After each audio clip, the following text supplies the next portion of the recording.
পঞ্চাশোর্ধ্বে বনে যাবে এমন কথা শাস্ত্রে বলে। আমরা বলি বানপ্রস্থ যৌবনেতেই ভালো চলে। বনে এত বকুল ফোটে, গেয়ে মরে কোকিল পাখি, লতা পাতার অন্তরালে বড় সরস ঢাকা ঢাকি। চাঁপার শাখে চাঁদের আলো, সে সৃষ্টি কি কেবল মিছে? এসব যারা বোঝে তারা পঞ্চাশাতের অনেক নিচে।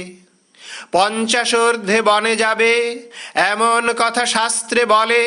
আমরা বলি বানপ্রস্থ যৌবনেতেই ভালো চলে। ঘরের মধ্যে বকাবকি, নানান মুখে নানা কথা, হাজার লোকে নজর পাড়ে, একটুকু নাই বিরলতা।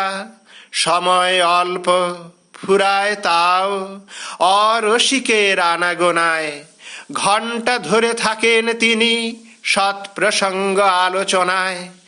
হতভাগ্য নবীন যুবা কাছেই থাকে বনের খোঁজে, ঘরের মধ্যে মুক্তি যে নেই এ কথা সে বিশেষ বোঝে। পঞ্চাশোর্ধ্বে বনে যাবে এমন কথা শাস্ত্রে বলে। আমরা বলি বানপ্রস্থ যৌবনেতেই ভালো চলে। আমরা সবাই নব্যকালের সভ্য যুবা অনাচারী, মনুর শাস্ত্র শুধরে দিয়ে নূতন বিধি করব জারি। বুড়ো থাকুন ঘরের কোণে, পয়সা কড়ি করুন জমা, দেখুন বসে বিষয়পত্র, চালান মামলা মকদ্দমা। ফাগুন মাসে লগ্ন দেখে যুবারা যাক বনের পথে, রাত্রি জেগে সাধ্য সাধন থাকুক রত কঠিন ব্রতে।